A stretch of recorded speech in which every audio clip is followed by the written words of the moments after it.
Before we start the walking tour, we're going to talk about some information about Saint Maarten. Have you ever noticed when you're researching Saint Maarten, there's two different spellings for the island? The reason being is the north side of the island is owned by the French. That is Saint Maarten. The southern half of the island is owned by the Dutch. It's Saint Maarten. Two different spellings, same island, two different countries. So it's a unique place to be. The currency on the island is euro and US dollar. And English is spoken across the entire island.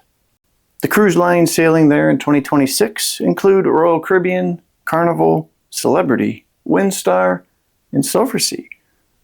So we have a lot of opportunities to get to this beautiful island. And when you pull into the cruise port is actually located on the Dutch side, so not too far from Philipsburg. And there's always the famous Mahu Beach, where you could take the water taxi and go to the beach and watch the aircraft take off and land. It's a sight to see.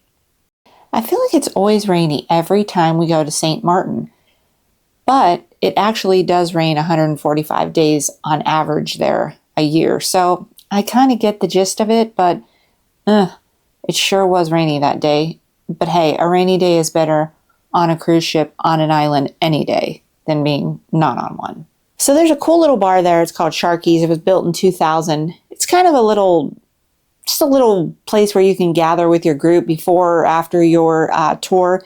Sit there, have a drink. It's cheaper than buying one on the ship if you don't have the drink package, but kind of talk about how the day went and how your tour was or what you're going to do on your tour. Just shooting the breeze there is kind of a cool little spot sitting there. I really liked it. And they did have a couple duty-free stores there, which is really a nice thing if you're buying some stuff to take home. There they have the water taxis that were kind of a little cool spot, $7 to $8 per person to ride it, but it kind of takes you around the island, gives you a little idea of what it's like, and then it takes you by the capital, which is Philipsburg, I believe. Kind of a cool little thing to do if you want to do the tourist stuff for the day.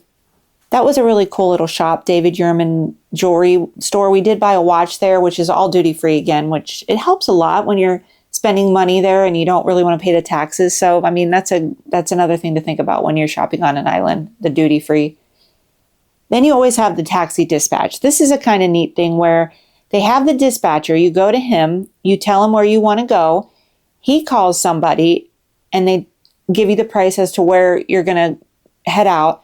But make sure that whatever you do, you definitely get a quote before you get in the taxi, because it's been said that they can kind of rip you off or kind of raise the price as they're going. So just a heads up on that.